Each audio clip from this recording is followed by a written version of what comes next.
John Wick could have just been another action movie, but what audiences got was something else entirely. John Wick Chapter 3, Parabellum hits theaters May 17th and promises to take viewers even deeper into the world of assassins and their various vendettas. Here's what you should watch before you head to the theater.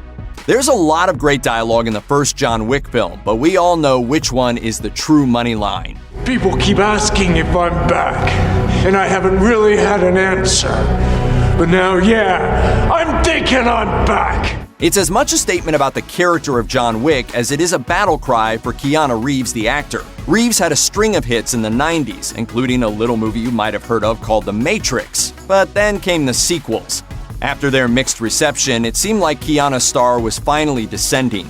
He continued to work on smaller films and passion projects, but he didn't truly rise to prominence again until 2014, when he donned a suit and dug up a lockbox full of guns and gold coins in John Wick. Reeves was back in the spotlight with plenty of momentum, and will even be returning to his first iconic role in the long-awaited Bill and Ted Face the Music, alongside Alex Winter. Yes, we're thinking he's back. The first entry in the John Wick franchise is incredibly straightforward. For those who haven't seen it, spoiler alert. A man named John Wick, who has recently lost his wife, learns that she had adopted a puppy for him. He takes the puppy in and loves it with all of his heart for a single day.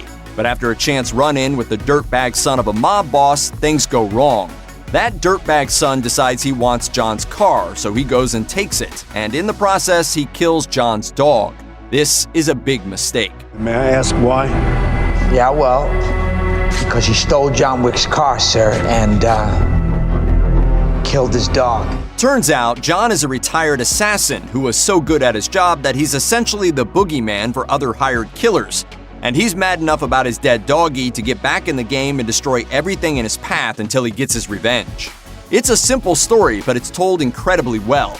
Smash cut to John Wick Chapter 2, and we learn a lot more about the secretive world of assassins. This globe-trotting adventure introduces a high council of assassins and criminal masterminds, some of whom have unfinished business with John Wick himself.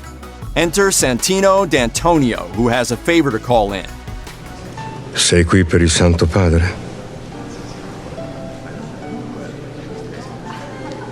No. The job is simple. Kill D'Antonio's sister, Gianna, so that he can take her seat at the table of the High Council. John goes through with it and immediately becomes entangled in a conspiracy that leads to D'Antonio placing a massive contract on John's head to cover his tracks. The hunt for John Wick escalates to the point where John is forced to kill someone on the grounds of the Continental, which is a big no-no. By the end of Chapter 2, Wick is on the run with a 1-hour head start to outrun every assassin in the world, leading to the events of Chapter 3. As much as we love the specially minted gold coins used by the killers in John Wick's world, there's another currency that's just as important: blood markers.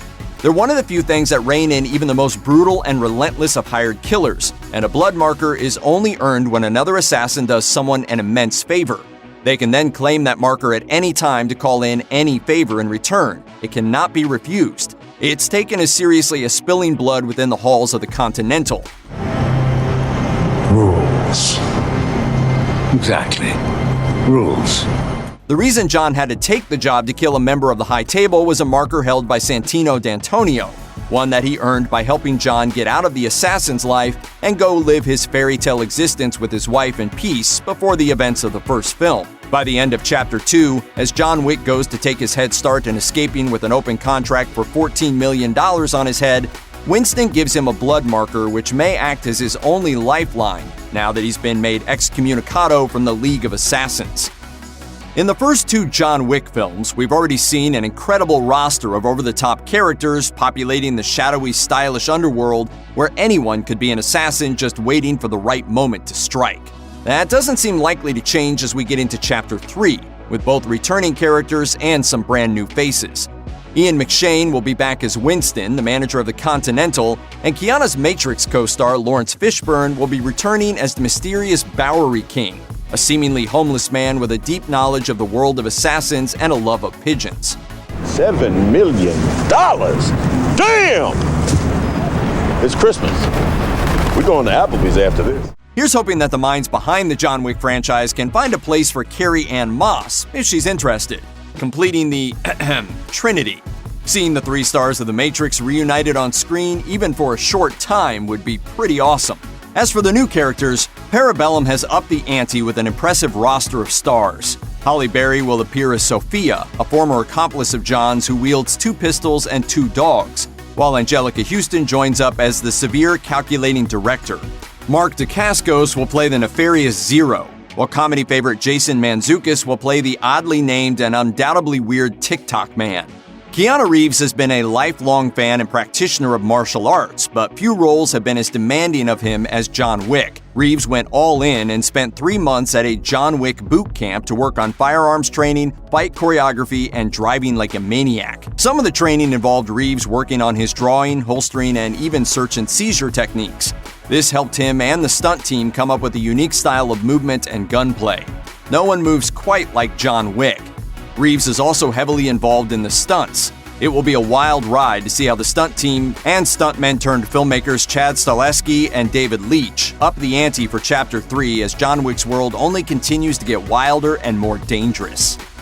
One of the best things about the secretive world of assassins and gigantic Super Mario gold coins that's presented in the John Wick movies is that there's just enough to let us know that there's plenty we haven't seen. Those looking for a slightly expanded version of that world, however, may have something to look forward to. There is currently a spin-off television show in the works at Starz. Called The Continental, it will showcase a new kind of adventure in the world of John Wick, focusing on a brand new character who's pulled into the world as the story unfolds.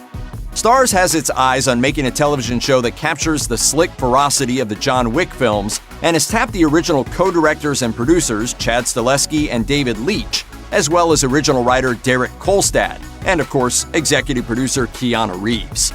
Check out one of our newest videos right here, plus even more Looper videos about your favorite obsessions are coming soon. Subscribe to our YouTube channel and hit the bell so you don't miss a single one.